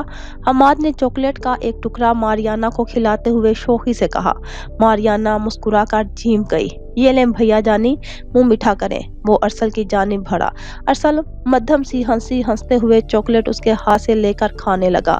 حماد باقی سب کا بھی منہ میٹھا کرانے میں مصروف ہو گیا۔ بہت مبارک ہو آپ کو مسز حیات، فیروز حسن نے مسکرا کر مبارکباد دی۔ آپ کو بھی بے حد مبارک ہو فیروز صاحب، اللہ کرے یہ خوشی کا لمحہ ہمارے دونوں بچوں کے لیے بے انتہا خوشیوں کا ضامن بنے۔ گرینی نے بھی خوش دلی سے دعا کرتے ہوئے مبارکباد دی۔ آمین ثم آمین، ان سب نے مسکرا کر جواب دیا۔ ان دونوں میاں بیوی نے تو ہمیں پورے محلے کے سامنے بدنام کر دیا، اب تو اپنے گھر والوں سے بھی نظریں ملانے کے قابل نہیں رہے۔ وہ تینوں بدماشوں کا ٹولہ آج پھر اکٹھے ہو کر اپنے اپنے زخموں کو رو رہا تھا۔ او یار، 2 ٹکے کی عزت نہیں چھوڑی ان دونوں طوطا مینا کی جوڑی نے۔ پتا ہوتا ایسے جی دار ہیں دونوں تو کبھی ان کے گھر کی طرف نظر اٹھا کر نہ دیکھتا۔ ان میں سے ایک نے پچھتاتے ہوئے کہا، یار محلے کی کوئی لڑکی اب گھاس بھی نہیں ڈالتی۔ تیسرے والے نے بھی اپنا رونا رویا۔ اوئے تو کوئی گدھا ہے کہ جو گھاس نہ ملنے پر رو رہا ہے؟ ان میں سے ایک نے اسے جی بھر کر لتارا۔ او یار، جو پہلے ہماری دھمکیوں پر ڈرا کرتی تھی آج وہ بھی منہ کھول کر ہم پر تانے کس رہی ہیں۔ ایک اور شکوہ ان کے لبوں سے خروج ہوا۔ میں تو اس وقت کا انتظار کر رہا ہوں جب مجھے موقع ملے تو میں ان دونوں میاں بیوی کا گلا ہی دبا دوں۔ ان میں سے ایک نے اپنے چہرے پر ہاتھ پھیرتے ہوئے کہا، اوئے بات سنو، ادھر آؤ ذرا۔ وہ تینوں اپنی بھڑاس نکالنے میں مصروف تھے۔ تب ہی بائک پر سوار 2 افراد نے انہیں اشارے سے پاس بلاتے ہوئے کہا، ہاں جی بولیے کیا بات ہے؟ وہ تینوں ان بائک سوار کے پاس چلے آئے۔ یہ سامنے جو گھر ہے سبز دروازے والا، اس میں کون رہتا ہے؟ बाइक सवार में से एक ने पूछा। मियाँ बीवी रहते हैं। इन तीनों ने एक दूसरे को देखकर जवाब दिया। अच्छा, उनके अलावा? बाइक सवार ने मजीद कुरेदा। एक छोटा सा बच्चा है जी, चंद माह का। इन तीनों ने मजीद बताया। अच्छा, छोटा बच्चा भी है?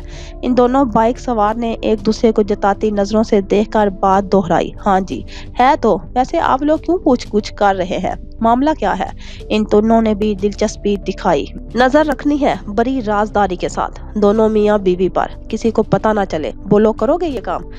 उन बाइक सवार ने तफसील बताते हुए सवाल किया। लो भाई, हम क्यों रखें उन पर नजर? ये तो बड़ा ही मशकूक काम है। इन तीनों ने साफ हाथ झाड़ते हुए जवाब दिया। ये लो, अब करोगे ये मशकूक काम? उनमें से एक बाइक सवार ने नोटों की एक गड्डी जेब से निकालकर इन तीनों के हवाले करते हुए कहा। इन तीनों ने चौंक कर एक दूसरे को देखा और फिर फौरन हामी भरते हुए बोले। हो जाएगा जी, हो जाएगा, बेफिक्र रहें आप। ठीक है, मगर ध्यान रखना नहायत राजदारी से होना चाहिए, किसी को भी जरा बराबर भी शक ना हो। इन दोनों ने ताकीद की। वो तीनों इस बात में सर हिलाने लगे। हम फिर आएंगे, बाइक सवार कहकर चले गए। यार अपनी तो निकल पड़ी। वो तीनों नोट गिनते हुए खुश हो रहे थे। बॉस, हमने इन दोनों का ताकुब करके उनके घर का पता लगा लिया था। वहां उन पर नजर रखने के लिए कुछ बंदे लगा कर आए हैं। वो दोनों बाइक सवार यावर बख्त के सामने खड़े अपनी कारगुजारी सुना रहे थे। जिनको नजर रखने के लिए लगा कर आए हो, वो काम के बंदे हैं भी या नहीं? यावर बख्त ने कुछ सोचते हुए सवाल किया। बिल्कुल बॉस, काम के हैं। हमने मोहल्ले वालों से काफी मालूमात इकट्ठी की थी। पहले पता चला कुछ दिन कबल महमूद बेग उन लड़कों के साथ झगड़ा भी हुआ था। दोनों मोहल्ले के छटे हुए बदमाश हैं। पैसे की शक्ल देखकर काम करने के लिए भी खुशी खुशी राजी हो गए। फिर तो ठीक है। और कोई नई बात पता चली इन दोनों के हवाले से? यावर वक्त ने सवाल किया। पता चली है बॉस, वो दोनों अकेले नहीं हैं, कोई और भी है उन दोनों के साथ। उनमें से एक बाइक सवार ने दूसरे को देखते हुए यावर बख्त को मुत्तला किया। और कौन है इन दोनों के साथ? यावर बख्त ने चौंकते हुए पूछा।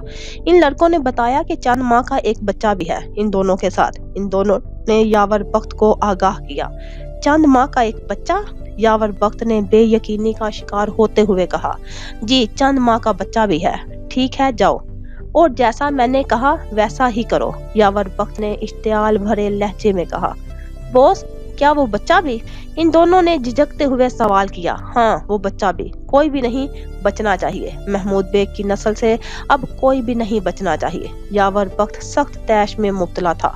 हुक्म सादर करके इन दोनों को जाने का इशारा किया।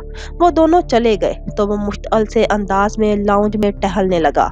धोखे पे धोखा, धोखे पे धोखा। महमूद बेग, ये तुमने अच्छा नहीं किया। यावर बख्त बुलंद आवाज में बुरबुरा रहा था। तुमने मुझसे हर खुशी छीन ली, मेरा सब कुछ छीन लिया। उसकी बुरबुराहट में गमो गुस्सा भी पिघलने लगा। वो बच्चा जो मेरी वाहद उम्मीद था, उसे भी छीन लिया। वो गुस्से से निढाल होते हुए सोफे पर बैठ गया। मैं नहीं चाहता था कि वो तुम दोनों के मनहूस साए में परवरिश पाए। मैं उसे तुम दोनों की गिलाजत से बचाना चाहता था, मगर वो एक एक लफ्ज चबाकर तैश के आलम में कह रहा था। मगर तुम लोगों ने उसे भी मुझसे छीन कर मुझे उसकी जिंदगी छीनने के लिए मजबूर कर डाला। वो अपने दाएं हाथ से बाएं हाथ पर मुक्का बरसाते हुए कहने लगा। तुम्हारे साए में रहकर वो भी तुम्हारी जैसी खसलत इख्तियार करेगा, और मैं नहीं चाहता कि तुम्हारा रूप धार कर एक और महमूद बेग इस दुनिया में सांस ले। तुमने अपने साथ साथ उसकी जान को भी खतरे में डाल लिया। वो गजबनाक होते हुए सोफे से उठ खड़ा हुआ। तुम तीनों की मौत का परवाना मैं जारी कर चुका हूँ, अब मौत का मजा चखो। महमूद बेग, यावर बख्त फैसला कुन लहजे में कहकर लाउंज से बाहर चला गया। ये लो सज्जल, ये टिकट संभाल कर रखो, हमें आज रात ये शहर छोड़कर जाना है। महमूद बेग अजलत के आलम में घर में दाखिल हुआ और सज्जल को टिकट पकड़ाते हुए बोला। वो तो ठीक है महमूद, मगर इतनी जल्दी भी क्या है शहर छोड़ने में? आज सारा सामान समेटना भी मुश्किल है और उसकी तबीयत भी मुझे आज कुछ ठीक नहीं लग रही। सज्जल टिकट थामते हुए परेशानी से बच्चे को देखते हुए बोली। क्या हुआ है उसे? तबीयत क्यों खराब है? महमूद बेग यकदम परेशान हुआ। पता नहीं, सुबह से खराब तबीयत है, ना जाने क्यों रोए जा रहा है। समझ में आ रहा है कि क्या करूं। बच्चे ने एक बार फिर रोना शुरू कर दिया। सज्जल उसे गोद में उठाते हुए बोली, चलो फिर इसे अभी हॉस्पिटल लेकर चलते हैं। महमूद बेग ने फौरन फैसला किया, सही कह रहे हो। मैं जरा बराबर वाली रक्षंदा को भी साथ ले लेती हूँ, उसे बच्चों के डॉक्टर का इल्म है, अपने बच्चों को लेकर जाती रहती है। सज्जल ने सोचते हुए कहा, हाँ ठीक है, जाओ जल्दी से बुला लाओ। महमूद बेग इस बात में सर हिलाते हुए बोला। सज्जल थोड़ी देर में रक्षंदा को साथ ले आई। वो तीनों बच्चे को लिए घर से निकल गए। डॉक्टर को दिखाने के बाद वो घर की राह चल पड़े। रक्षंदा बहन, कुछ देर के लिए हमारे नन्हे को आप अपने पास रख लेंगी? इंजेक्शन लगा है तो अभी गहरी नींद सो रहा है, आपको तंग भी नहीं करेगा। मुझे जरा आज घर की सफाई करनी है, मेरा बेटा आपके पास रहेगा तो सहूलत हो जाएगी मुझे। घर के करीब पहुंचकर सज्जल ने पड़ोसन से मदद तलब करते हुए कहा, हाँ हाँ क्यों नहीं बहन, तुम जाओ अपना काम निपटा लो आराम से, मैं तुम्हारे बच्चे को संभाल लूंगी। रक्षंदा ने राजी होते हुए कहा और बच्चे को लिए अपने घर चली गई। ये अच्छा किया तुमने, बच्चे को पड़ोस में भेज दिया। अब जल्दी जल्दी सामान पैक करना है। बस ध्यान रहे मोहल्ले में किसी को खबर ना हो कि हम आज रात यहाँ से जा रहे हैं। महमूद बेग ने सरगोशी में कहा। सज्जल उसकी बात पर सर हिलाते हुए दरवाजे का ताला खोलकर घर के अंदर दाखिल हो गई। गली के नुक्कड़ पर खड़े इन तीनों ने इन दोनों मियाँ बीवी को घर में दाखिल होते हुए देखा और किक मारकर बाइक स्टार्ट करने लगे। ओह जल्दी स्टार्ट कर यार, इस बंदे को बर वक्त खबर पहुंचाएंगे तो पैसे भी ज्यादा मिलेंगे। उनमें से एक ने झंझला कर कहा, हो गई यार स्टार्ट, चल बैठ जल्दी से। गाड़ी स्टार्ट हो गई थी। वो तीनों उस पर सवार हो गए। बाइक अगले ही लम्हे हवा में बातें कर रही थी।